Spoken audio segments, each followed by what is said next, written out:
Hello, and welcome back, most illustrious members of the Detail. Guys, gals, and N-Pals, monarchs of any, all, or no genders.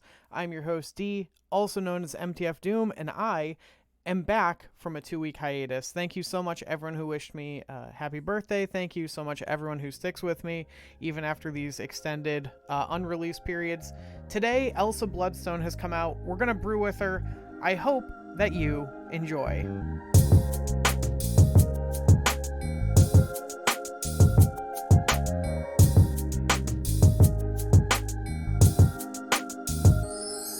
Always, before we get into it, a big thank you to everyone who joins the Discord, the channel, likes, subscribes, comments, and of course, joining the Patreon. Just a huge help. It's so nice to see.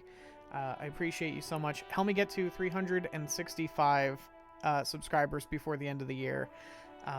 Yeah, appreciate you. So, Elsa Bloodstone got released last night. You'll notice, I guess she's a vampire? The T is like a little stake. That's cool. That's a nice little nod. So she is a 2/2. When you play another card to fill a location, give that card +3 power. Now, it's important that it's that card. I recreated this deck. I built this deck because I thought that Elsa got +3 power every time you filled another lane, and that's not the case. The card that fills the lane gets a +3. So we used to play this deck like months ago. We played a deck kind of like this that was trying to parlay Namor and Orca into a win like on their own for a lane, and then, you know, using other cards to win other lanes. Angela was our card of choice. Angela would win one lane by scaling threats, and then you'd play one of those other two in a different lane and you'd win that one. Now, the concept is, if you don't know, Angela gets +2 whenever you play a card here. Angela herself gets +2, not the card you play. And so you can play Goblin, like Goblin's there, and Angela will get the +2, and then your opponent takes control of the Goblin, and it parlays this lane into, like, it's very easy to win the Angela lane when you're doing stuff like that. The other lanes are more difficult. The Goblins also, in that deck, had the added bonus of, you know, being sneaky ways to add power to a location, because your opponent would think like, well, if they play a card here, Namor loses, you know, 6 power, whatever. I think it's 6. And so they actually have to add like 7 or 8 power to beat the play that I'm about to put out. But really, a Goblin would do it because it doesn't take up space on your board. And so you sort of cheese wins that way. But importantly, the Goblins get the +3 from Elsa if you use them to fill the Angela lane and then get them to the other side. So this deck was dead on arrival. DOA. I've recreated it here so you could see the thought process of what I was doing, but it just doesn't work. Don't play this deck. Okay. Then we've got this deck. I think is probably the one most people are playing. It's the one I see the most like clickbait titles about, is the move deck, something like this. Again, trying to parlay the fact that you can fill a location with Nightcrawler, Jeff, whatever, right? A number of these cards can be the 4th card in a location to, you know, you can trigger Angela with all these move cards. They can get +2 or +3 off Elsa, and then they can move and allow you to get that +3 again. It just isn't for me, so I haven't been playing it. But I did want to point out that this deck is, you know, it has a lot of really cool synergy. It has a lot of player agency, which is something I've been bellyaching about. And I think that it's a perfectly reasonable deck, but it's not the deck that we're going to be playing today. The deck we're going to be playing today is called Blind Threats, which is because the scales of justice are blind, and we're playing scaling threats. That was the thought process. I don't really know. I was basically deliriously tired when I wrote all of this last night. So the point is, while Collector did get nerfed, moment of silence for Collector. Okay, thank you. He got nerfed down to a 0 power, so did Kitty Pryde. Moment of silence for my boy Kitty Pryde. Okay, thank you. It doesn't matter if we're playing Bast, right? A bunch of the cards in this deck are really, really good with Bast. The only neutral hits are obviously like Falcon and Cosmo, and the only bad hits are like generated cards off Snowguard and Hood. So you have to be careful about those types of things. But the point of this deck is to win one lane with one scaling threat, and you can kind of pick how you do that. And we're trying to refill the same lane over and over using Kitty Pryde or Nightcrawler or any 1-drop plus Falcon, right? To just give it +3, bounce it back to hand, give it +3, and then on turn 6 kind of just fill everything out as need be. And along the way, Bishop gets really big, Collector gets really big, Shang and what's his name? We'll see it in some of the footage. Shadow King are our two really big counterplays. So we're playing Cosmo. I really need to make space for America Chavez, but I don't know where. It might be Snowguard. It might be Snowguard. I think it's Snowguard.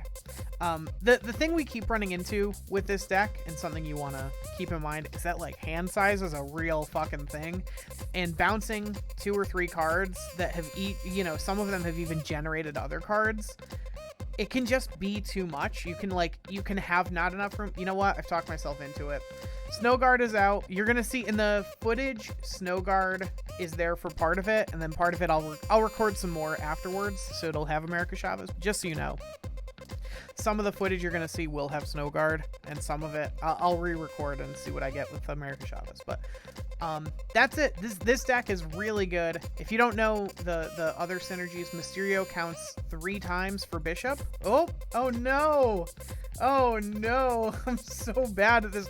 I'm very out of practice. Thank you so much, everyone who is tuning in after the 2-week hiatus, but I'm out of practice with this recording thing.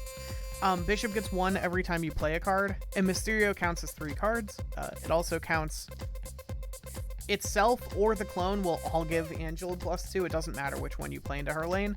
And if you bast the Mysterio, it and the clones each become 3 power. So it doesn't really matter where you put them at that point, except for Shadow King reasons. But we're not, that's like kind of in the weeds. We're not going to talk about that too much. So yeah, this deck is really cool. It brought me back. Like I said, I was on hiatus. I'll give you a quick rundown of kind of why that is as well. Oh, that's right. I don't actually have. So this card frustrated me, not necessarily for its play patterns, but because of what it said about the game. So if you don't know, a while ago, Wave got nerfed, and the way she got nerfed is that discounts no longer applied on top of the wave effect. So if you had Sera, your cards didn't cost 3, and if you had Death, which was the big one, like, I'm not gonna pretend that this was a good play pattern. Like, genuinely, Death Wave was one of the first decks I ever saw any success with, but it's because it was fucking brain dead easy. The Death discount would apply on top of the Wave discount, so your Death would go down to 0 energy very, very often with very little work, and then on top of that you could have She-Hulks and stuff like that. And so you could just have like massive turn 6 plays and your opponents couldn't do shit, and you were just like, okay, well, they had no chance. So they changed it, and they said Wave sets everything to 4, and they said in the patch that they intended for it basically, like, it seemed like it was going to work like Jeff. It's like they get set to 4 and that's it. They cost goddamn 4.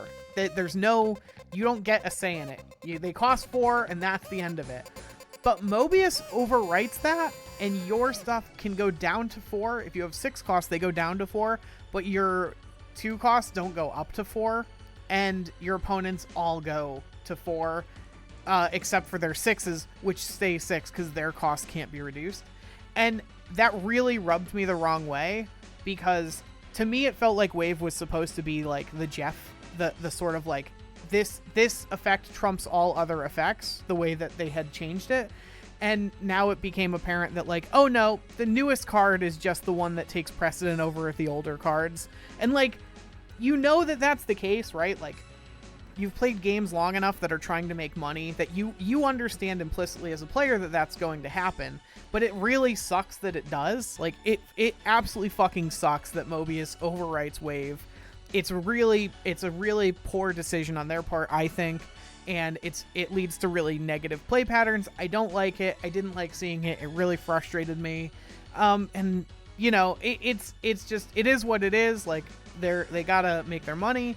But yeah, it sucks. I don't know. I don't know if it like frustrates anyone else in the same way that it frustrates me, but it really didn't rub me the right way that they had made this big like, oh, Wave is no good for the game. We need her to be unilateral and whatever. And yeah. So yeah, we're gonna get into some gameplay. Sorry about that. We're gonna get into some gameplay, and then I'll see you at the outro. Sweet. Okay. Let's get started. We got some of our scaling threats. We have not seen Elsa in a lot of these fucking games. I would really love to show off how good Elsa can be.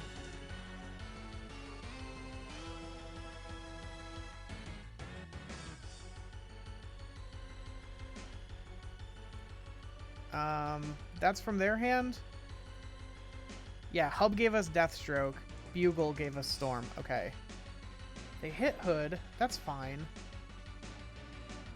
I mean, we have wherever they storm, I think we're okay. They're probably at that point gonna storm left. Oh, Elsa gets worse if they storm. But I kind of think they're gonna go left. Yeah. And we get to follow it up with our own storm plus Kitty Pryde to keep it going one more turn. And then we get to follow it up additionally. Ooh. Okay. Okay, I like this. I'm a fan.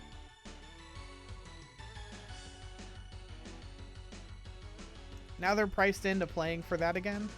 And we get to go Elsa, Kitty Pryde, maybe another 1-drop if we draw it. That's good too, though. Collector, Elsa, Kitty Pryde? That might be overkill. That might be overkill. Might it be? Mayhap? Mayhap 'tis overkill? No, we're fine. We're chilling. We're over chilling.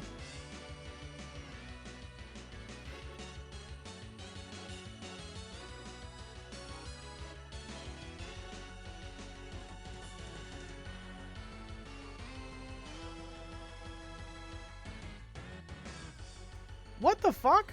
Did they also... Oh, they got Our Lady Deathstroke that we got off Hub from Daily Bugle. Fuck. Alright, I mean, I still kind of think we're okay. In a weird... Like that? Because we have Prio? Yeah, we win. We win. 100% of the time do we win. Did it in the wrong order, too. What the fuck you mean?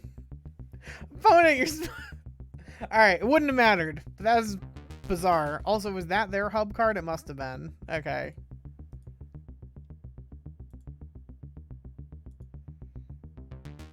Ooh, interesting. Oh no, it got more interesting. Oh no. I think we just have to Bast here. Our 9-power Bast. You know? I think that's just the play. When you get the chance. Ooh, alright, Collector into a mini lab that's shutting down is quite good. Yeah. Alright. So they got Angela Kitty Pryde going on the left. We got Collector in center, and then we're gonna go Bishop on the right. And our scaling threats are, you know, just they are where they are, and they're not really competing, and we like that. Oh no. They're doing the move stuff. Alright, well that's worse for us for mini lab reasons, but ultimately I think we're okay in a lot of ways. Just like that. Yeah, absolutely. Fantastic. Fantastic set of plays. Outstanding, even. We go like that. We go like that. Yoink. Take them all back.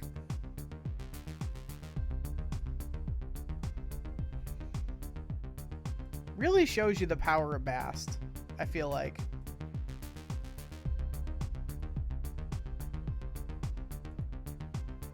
Oh, we even denied Craven +2 with that play. We didn't mean to, but hilariously we did anyway. Hood. And then I think we'll go Bast and Cosmo. Although now they have priority. Oh, wait. Oops. We don't do that. We go, if we want to do that, we go Bast first. And then Hood. And I guess we can't do Cosmo because then we'll lose out on the demon value. So we go like that. Yeah, I think this is accurate. Oh, they didn't give +3 to Jeff. They gave it to Kitty Pride. Okay. I think that works. That works just fine for us. I think it would have been worse for us if Jeff had that +3.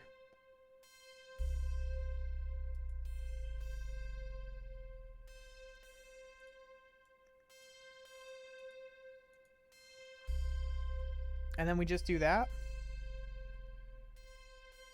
3, 4, 5, 6, 7, 8 getting added to the right. I think that might be enough. We're already ahead by 9. Yeah, I think they're going to try to fight a center. They're going to get one of the +3s.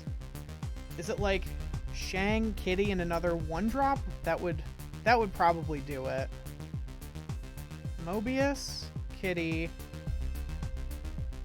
and Silk is not enough. Fantastic! All right, hell yeah! Thank you so much. Thank you so much for making it this far, for sitting through my fucking manifesto earlier. Don't really know what that was about. Got off topic, but thanks for making it here. And a special thank you to everyone on the following list who donates their time, money, energy, and sometimes all 3.